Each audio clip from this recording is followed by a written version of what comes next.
உலகெங்கும் நிறைந்திருக்கும் தமிழ் நேயர்கள் அனைவருக்கும் எமது மனமார்ந்த வணக்கம். நான் உங்கள் ஜோதிடர் அந்தியூர் சுதாகர், பாரம்பரிய முறை ஜோதிட ஆராய்ச்சியாளர். இன்று நாம் காணக்கூடிய தலைப்பு, துலாம் ராசி அன்பர்களுக்கு அசுரகுருவும் தேவகுருவும் இணையக்கூடிய இடம் மிதுனம். அங்கே பார்த்திங்கன்னா இது மே 14ஆம் தேதியிலிருந்து ஜூன் 2ஆம் தேதி வரைக்கும் இந்த நிலை நீடிக்கும். அப்போது இந்த காலகட்டங்கள் 18 நாள், அந்த 18 நாள் ரொம்ப எச்சரிக்கைக்குரிய ஒரு நாளாக இருக்குது. அப்போ இந்த காலகட்டங்களில் நீங்கள் என்ன செய்யலாம், என்ன செய்யக்கூடாது, எப்படி இருக்கணுன்றத இந்த காணொலியில் தெளிவாக விவரமாக நம்ம பார்க்கலாம். நம்ம சேனலை சப்ஸ்கிரைப் பண்ணாதவங்க பண்ணிக்கோங்க, பெல் பட்டனை கிளிக் பண்ணி ஆல் ஆப்ஷனை கொடுத்துக்குங்க. அப்போ தான் அடுத்தடுத்த காணொலிகள் உங்களை உடனடியாக வந்து அடையும்.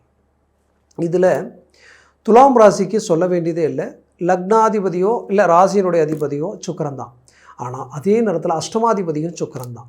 இதில் 3ஆம் வீட்டிற்கு அதிபதியும் சுக்கிரன் தான், 6ஆம் வீட்டிற்கு அதிபதியும் சுக்கிரன் தான். அப்போ நல்லா சிந்திக்க வேண்டிய விஷயம் என்னென்னு பார்த்தீங்கன்னா, 3, 6, 8 இந்த இடத்திற்கு அதிபதி எல்லாம் பார்த்தீங்கன்னா உங்களுக்கு 9ஆம் இடத்துல போய் நிற்கிறாங்க. அங்கே அசுரகுருவும் தேவகுருவும் இணையிறாங்க. துலாம் ராசினா சொல்ல வேண்டியதே இல்லை. ஆன்மீக தெய்வ சிந்தனை உடையவங்க, தெய்வத்தை நினைக்காம எதையும் செய்ய மாட்டேங்க, கர்மாவுக்கு கட்டுப்பட்டு வாழக்கூடிய நல்ல குணம் படைச்சவங்க. ஆனால் அன்புக்கும் பாசத்துக்கும் இவங்க அடிமை. பட் உங்களை அராஜகம் பண்ணியோ அதிகாரம் பண்ணியோ யாராவது வந்து எந்த ஒரு விஷயத்தை செய்தாலும் அதை ஏற்றுக்க மாட்டேங்க. அப்பேற்பட்ட நற்குணம் படைத்தவங்க தான். பட் ஆனால் இங்கே என்னென்னா, இந்த துலாம் ராசி என்பவர்கள் நான் முதலே சொன்னேன், நீங்கள் அன்புக்கு கட்டுப்பட்டவங்கன்னு சொல்லிட்டு, அப்போ ஒருத்தர் மேலே நம்பிக்கை வச்சுட்டிங்கன்னா அவங்களுக்காக எதையும் செய்வீங்க. எந்த அளவுக்கு இறங்கி நல்ல விஷயங்களை செய்யக்கூடிய ஒரு அருமையான மன நிறைவுடையவங்க. அதுலேயும் இன்றைக்கி வரைக்கும் மற்றவங்களுக்கு நம்பி சில விஷயங்கள் செய்து ஏமாந்தது நீங்கள் தான். இன்றைக்கி வரைக்குமே உங்கள் விரல் உங்கள் கண்ணை குத்தி பாதிக்கப்பட்டதும் நீங்கள் தான். அப்படி உங்களுக்குரியவங்களே உங்களை நிறைய காயப்படுத்திட்டாங்கன்னு சொல்லலாம். அந்த காயங்களையும் கடந்து வாழ்க்கையில் சாதித்து தனக்குரியவங்களை நாம் நல்லா வச்சுக்கணும்னு நினச்சி குடும்பத்துக்காகவே கஷ்டப்படக்கூடியவங்க துலாம் ராசி அன்பர்கள்.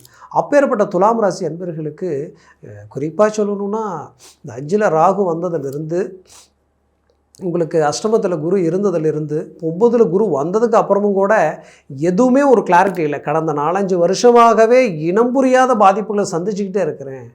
அதுவும் 7 வருஷமாக இந்த நிலைமை யாருக்குமே வரக்கூடாது அப்படின்ற அளவுக்கு சில பிரச்சனைகளை சந்தித்தது துலாம் ராசி தான். அந்த துலாம் ராசி வந்து இவ்வளோ பிரச்சனைகளை சந்திச்சிருந்தாலும் இப்போது குரு பயிற்சியாக உச்ச குருவாக மாற போகிறாரு. நமக்கு ஒரு நல்ல மேன்மைகள் கிடைக்கும். அதுவும் இந்த புத்தாண்டு வந்து பெரிய லெவலில் உங்களுக்கு ஒரு பாசிட்டிவாக இருக்குன்றது எந்த மாற்றம் இல்லை. இந்த வருஷம் உங்களுக்கு வந்து பெரிய லெவலில் ஒரு நல்ல ரிசல்ட் இருக்குது. ஆனால் அந்த ரிசல்ட்டுக்கு நடுவில் குரு பெயர்ச்சி ஜூன் மாதம் ஆறாரு. ஆனால் அந்த 18 நாள் இதுக்கு இடையில் இந்த குரு ப்ளஸ் சுக்கிரன் இணையிறது தான் பெரிய ஒரு பயத்தை உண்டாக்குற நிலைமையை இந்த இடத்துல உருவாக்கியிருக்கு. அப்போது இந்த நிலையில் நீங்கள் என்ன செய்யலாம், என்ன செய்யக்கூடாது, அதுதான் நமக்கு இப்போ முக்கியம். அப்போ செய்யக்கூடாத விஷயம் என்ன அப்படின்றது நம்ம பார்த்தோன்னா, ஃபஸ்ட் நீங்கள் உங்கள் ஆரோக்கிய விஷயத்தில் ரொம்ப கேர்ஃபுல்லாக இருக்கணும். ஆரோக்கியத்தை ஒரு முறை நீங்கள் செக் பண்ணிட்டாலும் பரவாயில்லை. இந்த நேரத்தில் தேவையற்ற உணவுகளை, உணவு பழக்க வழக்க ரீதியில் ரொம்ப கேர்ஃபுல்லாக இருக்கணும். நைட் நேரத்தில் தேவையில்லாத அசைவ உணவுகளோ எது சாப்பிட்டாலும் ரொம்ப ரொம்ப ரொம்ப நம்ம அதை தவிர்க்கிறது நல்லது. இந்த நேரத்தில் வந்து ரொம்ப கவனத்தோடு இருக்கிறது ரொம்ப நல்லது. சிலருக்கெல்லாம் பார்த்திங்கன்னா தேவையில்லாத ஒரு படபடப்பு, ஒரு பதட்டம், இது ஆல்ரெடி இருந்துக்கிட்டே இருக்கும். அவங்களாம் ரொம்ப எச்சரிக்கையாக இருக்கிறது நல்லது தான். பட் பயப்பட வேண்டாம். நம்ம எச்சரிக்கை இருந்தால் எந்த பிரச்சனையும் நமக்கு வராதுன்றது தான் இங்கே உண்மை. அடுத்தது வந்து பார்த்திங்கன்னா, நீங்கள் உங்களுடைய இந்த 7ஆம் பாவம்ன்றது ரொம்ப முக்கியம் இல்லையா? அந்த 7ஆம் பாவம்ன்றது வந்து பார்த்திங்கன்னா செவ்வாய்.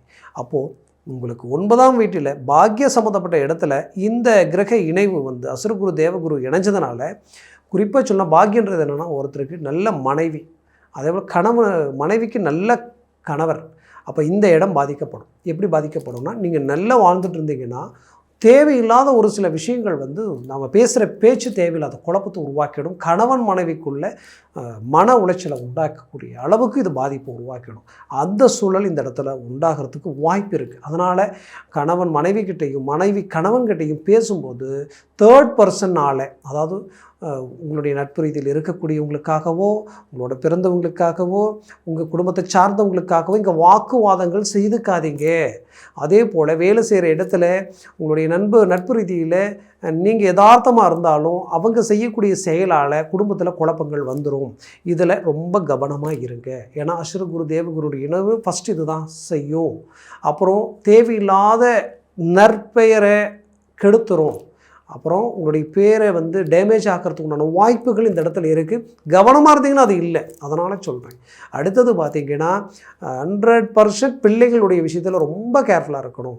ஏன்னா அவங்க என்ன செய்கிறாங்க, யார்கிட்ட பேசுகிறாங்க, எப்படி அவங்களுடைய ஒவ்வொரு மேனேஜ்மெண்ட் இருக்குது. அவங்க வேறு இடத்துக்கு ஒரு ட்ராவல் பண்ணும்போது, ஒரு வண்டி வாகனங்கள் போகும்போது வரும்பொழுது பசங்க ஒருத்தர் வேகமாக ஓட்டுவாங்க, அவங்களுக்கு பின்னாடி உட்காந்துட்டு போகிறது, இல்லை தானே வேகமாக ஓட்டிகிட்டு போகிறது. இது எல்லாமே இந்த 18 நாளில் தவிர்க்கிறது ரொம்ப நல்லது. ரொம்ப கவனமாக அதை மேனேஜ்மெண்ட் பண்ணிக்கிங்க. அது ரொம்ப முக்கியம். இந்த குரு பெயர்ச்சி முடிகிற வரைக்கும், அந்த குரு பெயர்ச்சி வரைக்கும் தான் இந்த சுக்கிரன் அந்த இடத்துல இருக்கிறாரு. அதே நேரத்தில் அவங்க ஆல்ரெடி நல்ல படிப்பு ரீதியில் படிக்கக்கூடிய பிள்ளைகளாக இருந்தாலும் அவங்க படிப்பில் இப்போ நாம் எதிர்பார்த்த ரிசல்ட் கொடுக்கலையேன்ற ஒரு வருத்தம் உங்களுக்கு வேண்டாம். ஏன் இதை நான் சொல்கிறேன்னா, அந்த படிப்பு ரீதியில் இப்போ அவங்க குறைந்தபட்ச ரிசல்ட் நீங்கள் எதிர்பார்த்ததுக்கு குறைவாக இருந்தாலும் அவங்களை இப்போ எதுவும் ப்ரெஷர் கொடுத்து பேசாமல் விட்டுருங்க. அடுத்தது அவங்க ஒரு பெரிய லெவலில் உங்களுக்கு ஒரு நல்ல ரிசல்ட் கொடுக்க போகிறாங்க. ஏன்னா இந்த குரு பயிற்சிக்கு அப்புறம் ஒரு நல்ல ஒரு மேன்மை அவங்களுக்கு கிடைக்கும். அதனால் கவலைப்படாதீங்க. 100% அவங்களுக்கு நல்ல ஒரு ஃபஸ்ட் கிளாஸான ஒரு ஃப்யூச்சர் இருக்குது. அதனால் குழப்பம் வேண்டாம். அதே நேரத்தில் திருமணம் பிள்ளைகள் விஷயத்தில் குடும்ப ரீதியில் செய்த திருமண ரீதியில் கொஞ்சம் காலகட்டங்களிலிருந்து பிரச்சனைகள் வந்துக்கிட்டே இருந்திருக்கும். பட் அந்த பிரச்சனைகள் விஷயமாக இந்த 18 நாளில் பெரிய லெவலில் ஆர்கியூமெண்ட் எதுவும் வேண்டாம். இந்த நேரத்தில் அழகாக ஃப்ரீயாக விட்டு கொஞ்சம் கேர்ஃபுல்லாக தேர்ட் பர்சன் உள்ள என்ட்ரி ஆகாத அளவுக்கு பார்த்துங்க. அந்த தேர்ட் பர்சனால தான் பிரச்சனை. அது குறிப்பாக அவங்க சொந்த பந்த ரீதியில் இருக்கக்கூடிய தேவையில்லாத குடைச்சல்களை கொடுப்பாங்க, தேவையில்லாத மன அழுத்தத்தை கொடுப்பாங்க. அதனால் திருமண வாழ்க்கை ரீதியில் தேர்ட் பர்சனுடைய என்ட்ரி மட்டும் இல்லாமல் நீங்களும் இந்த நேரத்தில் எந்த பேச்சுவார்த்தைகளும் பெருசாக ஆர்கியூமெண்ட் பண்ணாமல் கொண்டு போயிட்டீங்கன்னா இந்த 18 நாள் கழிச்சிட்டா ஆட்டோமேட்டிக்காகவே எல்லாத்தையும் நீங்கள் சரி பண்ணி உட்கார வச்சிடலாம். இந்த நேரத்தை மட்டும் கரெக்டாக கடந்து வாங்க, எல்லாமே நல்லாயிருக்கும். அதே நேரத்தில் 9ஆம் வீட்டில் இந்த நிகழ்வு நடக்குது. அப்போது அப்பாவுடைய ஆரோக்கிய விஷயத்தில் ரொம்ப கவனமாக இருங்க. அதே நேரத்தில் அப்பாவுடைய உறவினர்கள் ரீதியிலையும் ரொம்ப கவனமாக இருங்க. அவங்களால ஏதாவது குடைச்சல்கள் உருவாகலாம், இல்லை நீங்கள் ஏதாவது ஒன்று பேச போய் அது தேவையில்லாத பிரச்சனைகளாக மாறலாம். அதனால் அந்த விஷயத்துலேயும் ரொம்ப எச்சரிக்கையாக இருக்கிறது ரொம்ப நல்லது. அப்பாவுடைய சொத்துக்கள் ரீதியில் இருக்கக்கூடிய டாக்குமெண்ட் பிரச்சனைகள், இதை சார்ந்த விஷயங்கள் ஏதாவது முக்கியமாக இருந்ததுன்னா மறைமுகமான ரீதியில் நீங்கள் அந்த டாக்குமெண்ட் சம்மந்தப்பட்ட விஷயங்களை நீங்கள் தான் மூவ் பண்ணி செய்கிறதா இருந்தால் நீங்கள் செய்யலாம். ஆனால் டைரக்ட் பேச்சுவார்த்தை இந்த நேரத்தில் எதுவும் வேண்டாம். அடுத்தது பார்த்திங்கன்னா, நீங்கள் செய்யக்கூடாத விஷயம் மற்றவங்களை நம்பி பணம் கொடுக்கறது, மற்றவங்களை நம்பி ஜாமீன் கையெழுத்து போடுறது, நீங்கள் வேகமான போக்குவரத்து, அதாவது ஒரு வண்டி வாகனங்களில் போகிறது வரதில் எல்லாத்தையும் கொஞ்சம் தவிர்த்துக்குங்க. இது ரொம்ப முக்கியம். அடுத்தது பார்த்திங்கன்னா, விரும்பியவர்கள் பிடிச்சவங்க ரொம்ப நாளாக இவங்க தான் எல்லாம் நான் நினச்சிக்கிட்டு இருக்கேன்னு இருக்கிறீங்க இல்லையா, அவங்க விஷயத்தில் ரொம்ப கேர்ஃபுல்லாக இருங்க. ஆல்ரெடி தேவையில்லாத பிரச்சனைகளை சந்திச்சிருக்கீங்க. மீண்டும் ஏதாவது உங்களுக்குள்ள ஒரு மனச்சங்கடங்கள் வந்ததுன்னா இணையிறது ரொம்ப கடினம். அது மனசில் வச்சுக்கிங்க. அதனால் ரொம்ப எச்சரிக்கையோடு இறங்கி செயல்பட்டிங்கன்னா அந்த மாதிரியான ஒரு பாதிப்புகளும் உங்களுக்கு வராது. அந்த மாதிரியான பாதிப்புகள் இல்லாத அளவு தவிர்க்கலாம். பிடிச்சவங்க விலகி போகிறதுக்கு உண்டான வாய்ப்புகள் கடந்த காலகட்டங்களில் இந்த நேரத்தில் இருக்குது. பட் அதே பிரிஞ்சு போயிட்டாங்கன்னு நினைக்கிறவங்க மீண்டும் உங்களை தேடி சேர்கிறதுக்குண்டான ஆப்ஷன் அடுத்த குரு பயிற்சியில் இருக்குது. பட் அதை நான் அடுத்த காணொலியில் உங்கள்கிட்ட நான் பேசுகிறேன். நிறைய விஷயங்கள் அதில் நம்ம பகிர்ந்துக்கலாம். பட் இப்போது இந்த நேரத்தை மட்டும் நீங்கள் இதை தாண்டிட்டால் போதும். இது ஒரு ஸ்பீட் பிரேக். இதை தாண்டிட்டிங்கன்னா நீங்கள் நல்ல ஒரு ரிசல்ட்டை சந்திக்க போகிறீங்க. ஏன்னா நிறைய வேலை சார்ந்த ரீதியில் நிறைய பிரச்சனைகளை சந்தித்தவங்க துலாம் ராசி அன்பர்கள் தான். ஏன்னா அவ்வளோ பிரச்சனைகள் சந்திச்சிட்டீங்க. நீங்கள் நல்லவங்கன்னு யார் நினச்சிங்களோ, யார் மேலே அபிப்பிராயம் வச்சு ஒரு சில விஷயங்கள் செய்தீங்களோ அவங்களெல்லாம் உங்களுக்கு ஆப்போசிட்டாக திரும்பிட்டாங்க. அதுதான் பெரும் தலைவலியாக உங்களுக்கு இருக்குது. அதனால் இதிலிருந்து நீங்கள் மீண்டும் வெளியில் வரணும், ஒரு நல்ல ரிசல்ட்டை சந்திக்கணுன்றத மனசில் வச்சுக்கிங்க. மீண்டும் எங்கேயுமே நீங்கள் பிளாக் ஆகாமல் இருக்கணும்னா உங்களுக்கு மேலே வேலை செய்கிறவங்க, உங்களுக்கு கீழே வேலை செய்கிறவங்கக்கிட்ட ரொம்ப எச்சரிக்கையாக கவனமாக இருங்க.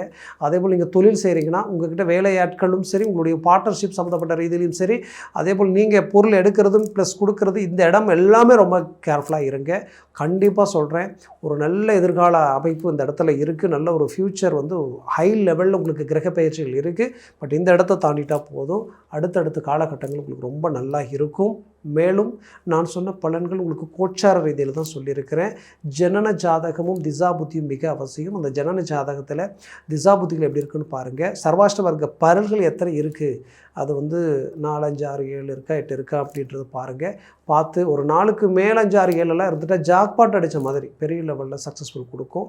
அதை பார்த்து எந்த ஒரு முடிவு எடுக்கிறது ரொம்ப நல்லது. பார்க்கணும்னு நினச்சிங்கன்னா கீழே இருக்கக்கூடிய கான்டாக்ட் நம்பருக்கு கால் பண்ணி முன்பதிவு செய்து வாட்ஸ்அப் மூலமாக உங்கள் ஜாதகத்தை அனுப்பி தெளிவாக விவரமாக கேட்டு தெரிஞ்சு அதை சார்ந்த முடிவுகளும் முயற்சிகள் எடுங்க. அது மேலும் மேலும் உங்களுடைய வாழ்க்கையை வளமாக அமைச்சிடும்.